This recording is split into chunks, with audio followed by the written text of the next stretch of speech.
All right. We'll go ahead and get started. People may join as we chat, but these are really just super informal sessions. We've got some information to share, and then we'll just open the floor for questions from anyone that may have questions. But in the past, we've always done these long form webinars, and what we wanted to do this year was provide some shorter, more condensed versions of these sessions so that everyone gets a little bits and pieces along the way, and we really allow a lot more time for people to digest the information and then ask questions and us answer questions. So uh, for those of you on the call, we'll allow time at the end for question and answer, and we really just have a few slides to go through with you today. My name is Kate Vandell. I'm the grants manager here at the Arts Council, and we have the woman behind the curtain today is Sarah Carlson. She is helping us with tech and everything else. So she's also recording this session. So we will share that recording after this conversation, and those will be posted on our Facebook page.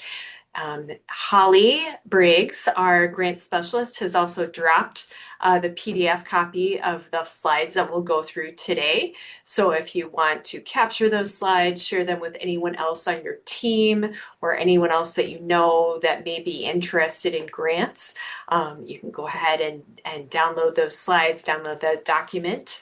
And if you need anything from us along the way, just feel free to stop and interrupt, and we'll just go ahead and get started. So when we started to think through the sessions that we wanted to have for these short learning sessions, we really tried to break down what the good parts of a grant might be.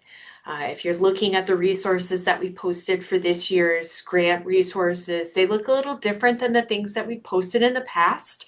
We're trying to move away from that long form guideline and really dig into the application itself. So in our resources page on our applicant portal, you'll really find that grant application that you will be completing, tips and tools to help you work through that grant application. We have a page set up for artists and a page set up for organizations. And what we've really tried to get at is the core of what grant panels are looking for, what reviewers want to see in an application. So we've provided that to you directly, those copies of the full application. And then we've also created some biographical, some fake profiles basically, so that you can see what an application can look like using that as the guide. They're all fictional. None of the people in them are true. It's all stuff that just came out of my head and went onto the page. So hopefully those are helpful for you. It helps you to see what is an artist statement supposed to look like, or what do I need to include in a project grant narrative. And so that's what we're going to go through today on this quick call. Just some very high level things to think about as you dig into an application. A grant at its core is a proposal for what you want to do. And that's just something to keep in the back of your mind as you work through that grant. Our reviewers want to see a clear plan of action of what you want to do. And that's on either side. If you're applying as an organization or you're applying as an individual, that money, whoever is receiving it, is helping you to do something. A lot of the artists that we're supporting, it really is an opportunity for you to take time for yourself to do work. And that's an excellent plan. It doesn't need to be anything more than that. On the organizational side, you're really digging into the what of the project that you are planning or the organizational support that you're considering. And so we really want to see some clarity there on that planning side of it. What does it look like? What is it going to be on the end of that work or that project? And then why does it matter? For you as an individual applying, that why is always a very internal question. The impact is what does it mean to you as a painter or a musician? What is that impact for you as an artist? How is that helping you? And then on the organizational side, who are you impacting? Who are you engaging? Who are you overlapping with? Who are you bringing into your space? And so that's what we're seeing on that impact side. And then that's also what we're seeing on that community engagement side. This point in particular is a little bit more targeted to those organizations, but we do have artists out there doing work that is very community centered, very community forward. And so if that's the case, we just want you to be able to explain that. Who are you working with? Who is this for? Are you bringing in partners? Are you working with the Boys and Girls Club to have those little bodies come into your space 3 days a week? That's what we want to see when we see you explaining and defining what that impact is looking like. And that is directly connected to that community that you are serving.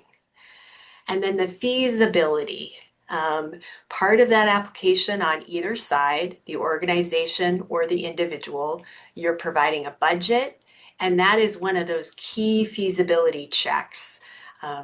Is this budget seem realistic? Am I thinking that I'm going to bring in a 5-star performer for a 1-star dollar amount? Who is helping me do that work? How many people are involved in getting things off the ground? Those are all the kinds of questions that we're looking at when we're thinking about the feasibility. And when we talk about feasibility, we're talking about the doableness of the work to be done. Keeping in mind that this work is taking place within a 12-month time frame. Keeping in mind that the budget that you're providing is not necessarily finite, but should lay out, the parts and pieces that are involved in the work. And then, like I mentioned, those partner roles and the project grant side, if you're requesting that $8,000 amount, that's our max in that project grant category. We would expect to see some partners coming in and helping you do that work. And if that's the case, we want to see some letters of support coming in from those partners. We want to see those partners named. And so that's pretty specific for that level of granting in the project grant category. But that doesn't mean that you're not having that level of support at any dollar amount on the organizational side.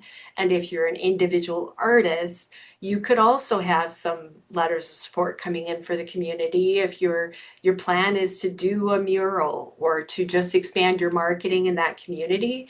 Perhaps you have some folks within that community that are willing to provide some good support materials for your application. I think the biggest takeaway from this slide in particular is that clarity side of it. If you're digging into that application and you're feeling like, I feel like I know what I want to do, but I'm not sure that somebody, Bob next door is going to understand my narrative. We always recommend that you pass it on to Bob to read it through. And if he comes back with a lot of questions, maybe your plan in your head is a lot clearer than your plan that you have on paper. And like I just mentioned, reviewing your work, reviewing that application before you click submit, passing it over to somebody else to review your work, to read through your narrative, to flag things, to ask questions. Is the information I'm providing, is this relevant? Are the work samples and the support materials, those photos of the work that I've done in the past, or examples of my artistic work? Am I showing the best work that I can? Does it connect to the project that I'm laying out? All of those are really good questions to ask yourself as you look through that application. And then again, you always want to hit pause and take a deep look and say, is this really my best work? Am I really putting my best foot forward? our panel reviews a lot of grant applications, and it is really putting your best foot forward that we recommend on the very front side, on the very front end. Having that first piece of work that they're going to see from you as an artist or an organization be that wow piece, be that piece that's gonna really help them make a very clear decision on providing funding for your organization or for your work as an artist. And then again, take the time to read through it and say to yourself, okay, if I had 5 minutes to go through this, do I get the gist? Do I understand what I want to do? And then I can't stress it enough. Giving it to somebody else to read, review, look through, ask questions. You don't know what you're missing until somebody points out what you're missing. And I feel like I get a lot of great suggestions from the field on the daily, just pointing out the things that maybe I missed, whether it's in our eligibility requirements or somewhere else. So I always appreciate that feedback. This is a great opportunity for you to reach out to someone that knows you or maybe doesn't know you to give you that feedback back. And then, like I mentioned at the beginning, we do have some really concrete resources for each category of support out on our applicant portal. And so I would encourage you to go to our website and pull some of that out. All of these links will be live in the document that Holly shared in the chat. So feel free to dig in and start to click through those grant examples, through those guidelines. Our rubrics that we will have panelists using to review applications are out there. So all of those materials are out and available for all of our applicants. And that is all we have today. So I will stop, if I can figure out how, stop sharing my screen. And I'll just open the floor for anyone that may have questions. You can just take yourself off of mute, or you can post it in the chat, whatever's on your mind or whatever you want to talk through. You've got 3/4 of our staff here. I feel like we should be able to answer your question.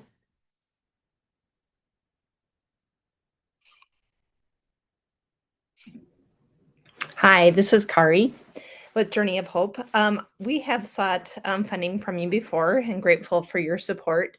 As we look at the projects that we're doing, do we focus on the full year? I mean, obviously the full year from July 26 to June 27. But let's say we're offering programming at the Juvenile Detention Center and then maybe the Glory House. Is it okay to combine the two? Let's say we have different activities, obviously, that are being done at each place. Is it better to just focus on one location and one project, or just focus on what we're doing throughout the entire year? That's a really good question, and it's good to see you on this call. I'm so glad that we've been able to support the work that you guys are doing in the past. I think it's entirely up to you as the applicant. I think as long as the work is in a similar path, Kari, that may be the deciding factor on what all you include. And I guess. Do you feel like it's under a similar umbrella, or is it a completely different path or a completely different type of project? Do you think it would be hard to include those under one application, I guess is my question. Well, I think about, so for example, I'm just going to focus on JDC for a second. So JDC, we do 4 hours, 4 to 5 hours of programming each week, which we will continue to do that. But then in the summer, we have more flexibility because the students are in school. So we talked about doing like a week-long session, a workshop with the youth, bringing in different people. And then we've also talked about doing a mural, having an artist come in and do a mural with the kids, which has already been improved through JDC. But recognize that sounds like a lot to put into an application, but I'm like, okay, here are 3 different things that we could do throughout the year, focusing on one is the consistency that we've been doing, that we do every week. The other would be a special workshop, and the other would be a mural. And maybe it's the latter two. Um, Um, I think the way that you just combined and summarized each of those at its core, it's serving a very specific audience and it's doing okay, art with a very specific group of people. So okay, to me, I think you swing for the fences and include okay, everything so you can yeah, you can okay, shoot for that highest dollar amount. But okay, as you're working through the application, if you feel like it's starting to get confusing or a little convoluted, that's a good place just to kind of step back and say, maybe we want to take, I think a big pitch would be all 3 under one umbrella. Again, very focused around the audience and the artwork at its okay, core. okay, And then I think the safer or safest would be let's choose one path, let's include one path, and let's see how this one path lands, especially if it's okay, something new that you haven't done before. But you sure. guys have always been serving your audience through this Yes, type of work. So I yes, think you'd have a good foundation to stand on as far as support okay, materials, work samples, that kind of thing, Kari. okay, okay. Good, thank you. Any other questions? Holly, any insight that I missed? I don't think I have anything to add. You're the expert here. I'm fairly new to the team, so everybody knows, but just learning with you guys. So if you do have anything that you're not sure about, feel free to reach out and we'll get some answers for you. So Thank you. Totally. Well, we are certainly available. Our email and information, phone numbers are all posted online. Like I said, the recordings will be posted as soon as we can get to that. And then if any questions come up, if you're not finding anything in any of the resources that we provided, feel free just to shoot us an email or give either one of us, any one of us a call, really.